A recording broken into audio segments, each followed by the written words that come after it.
terima kasih atas waktu dan kesempatan yang telah diberikan. Pada kesempatan kali ini, kami akan menjelaskan beberapa hal mengenai fungsi manajemen sekolah. Nah, jadi perlu kita ketahui, fungsi dari manajemen sekolah ini memiliki 6 fungsi yang terdiri atas fungsi perencanaan, yang kedua ada fungsi pengorganisasian, kemudian yang ketiga ada fungsi penggerakan, yang keempat ada fungsi pengkoordinasian, kemudian yang kelima ada fungsi pengarahan, dan yang keenam fungsi pengawasan. Nah, jadi sebelum itu, perkenalkan, nama saya Elroy Darinding dengan NIM 2120875, mahasiswa Universitas Negeri Manado, Fakultas Teknik, Prodi Pendidikan Teknologi Informasi dan Komunikasi. Oke.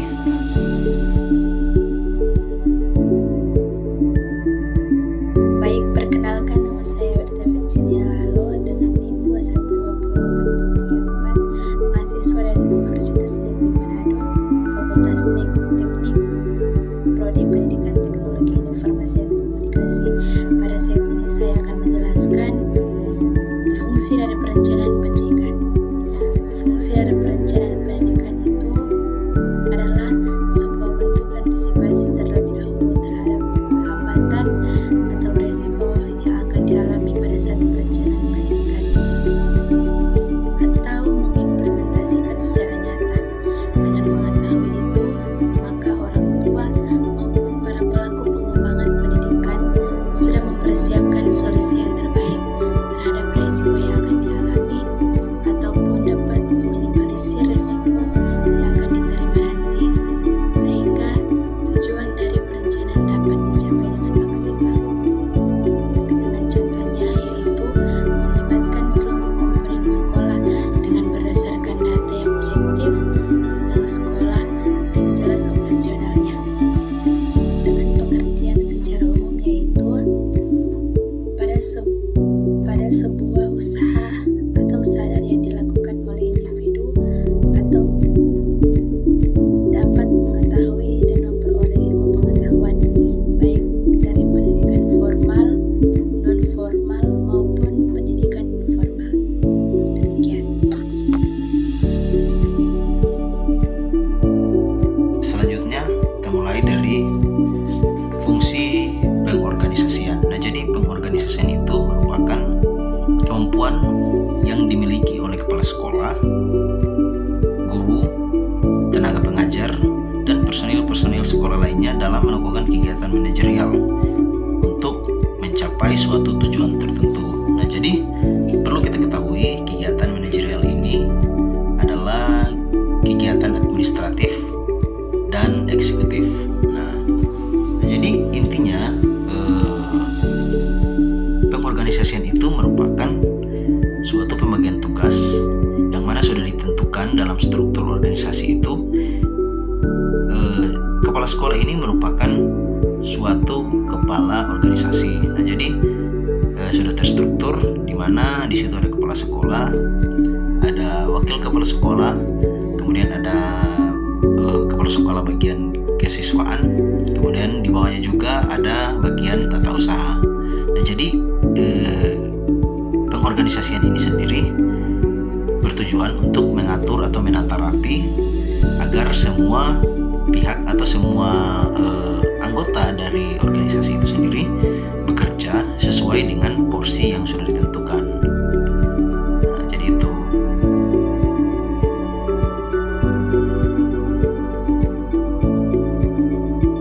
Perkenalkan, nama saya Stefani Gagundalik dengan NIM 212080660, Prodi Pendidikan Teknologi Informasi dan Komunikasi, Fakultas Teknik, mahasiswa Universitas Negeri Manado. Di sini saya akan menjelaskan fungsi yang ketiga, yaitu penggerakan. Penggerakan ini ialah suatu tindakan atau usaha agar setiap anggota kelompok berusaha untuk mencapai sasaran sesuai dengan perencanaan.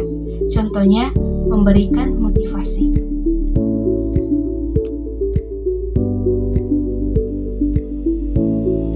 Kenalkan, nama saya Maulud Basirun NIM 21208020, mahasiswa Universitas Negeri Manado, Pendidikan Teknologi Informasi dan Komunikasi, Fakultas Teknik.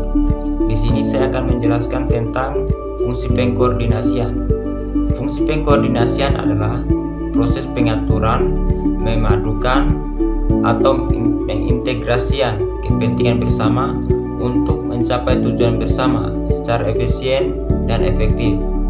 Secara etimologis, pengkoordinasian adalah kegiatan menertibkan, mengatur atau menciptakan seluruh hal berjalan dengan lancar secara bersama-sama. Contoh dari pengkoordinasian bisa dilihat pada berbagai situasi dan tempat seperti lingkungan kerja atau lingkungan sekolah. Dalam lingkungan sekolah, misalnya koordinasi yang dilakukan oleh wali kelas dengan pihak orang tua maupun pihak sekolah terkait prestasi belajar siswa. Dalam lingkungan kerja, pengkoordinasian yang dilakukan oleh seorang manajer penjualan dengan pihak terkait mulai dari koordinasi dengan internal organisasi seperti general manager, bagian produksi, supervisor, penjualan, staf, hingga koordinasi dengan pihak eksternal seperti mitra bisnis dan konsumen. Sekian, terima kasih. Ya baik, perkenalkan nama saya Chandra Dami Putra Rahagu dengan NIM 21208036, mahasiswa Universitas Negeri Manado, Fakultas Teknik, Prodi Pendidikan Teknologi Informasi dan Komunikasi. Nah, jadi kali ini kita bahas materi mengenai fungsi dari pengarahan. Nah, jadi fungsi dari pengarahan ini yaitu sebuah proses yang dilakukan oleh atasan atau bisa disebut dengan manajer, di mana seperti dia menginstruksi atau membimbing dan juga mengawasi kinerja pekerja untuk mencapai tujuan yang telah ditentukan. Nah, fungsi pengarahan ini juga dianggap sebagai jantung daripada proses manajemen. Mengapa?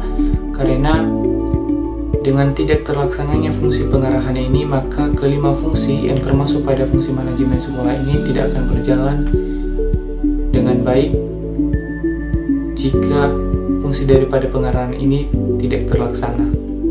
Dan mengapa? Karena kita bisa simpulkan bahwa jika manajer tidak bertanggung jawab akan tugasnya, maka semua akan menjadi sia-sia.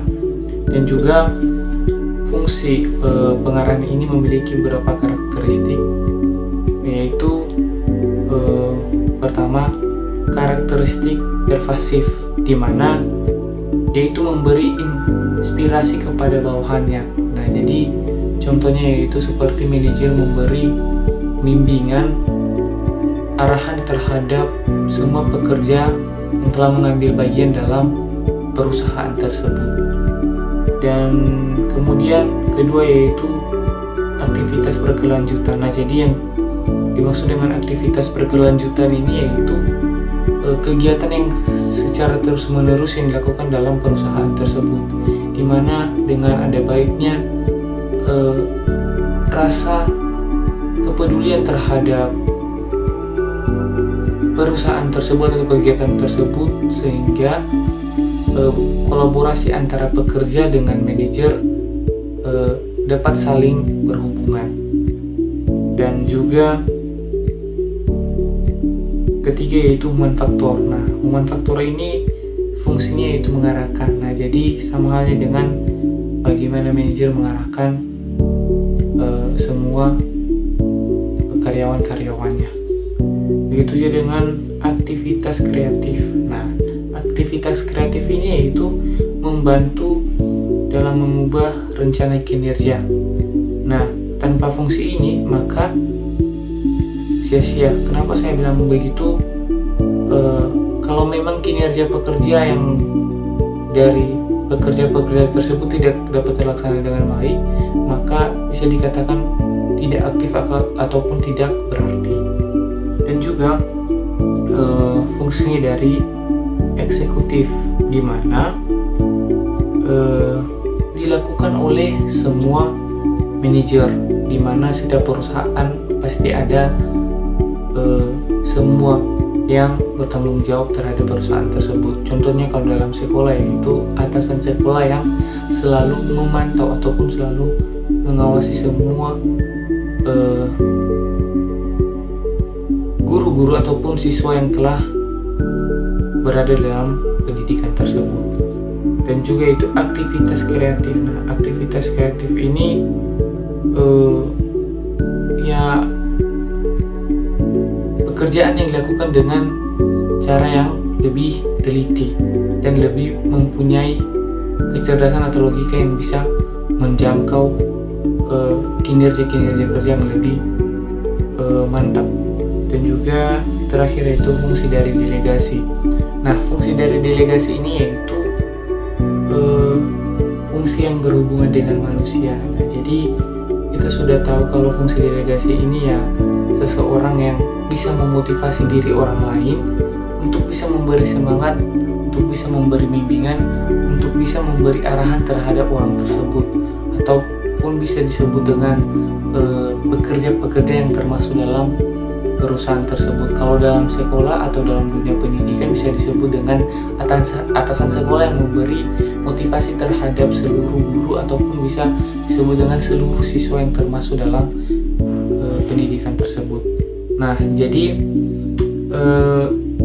kesimpulan dari fungsi manajemen yang telah saya rancang yaitu kegiatan yang termasuk dalam fungsi manajemen pengarahan ini yaitu kegiatannya berupa memberikan instruksi, perintah, kemudian petunjuk. Nah, demikian hasil dari fungsi pengarahan. Terima kasih.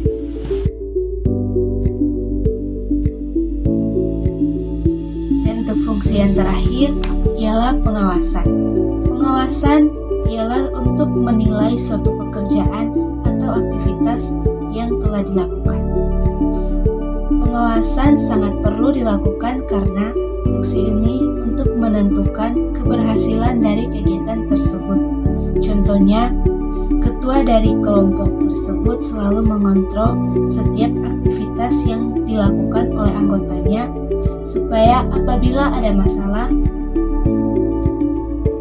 ketua atau anggota lainnya bisa memberikan alternatif solusi atas masalah tersebut.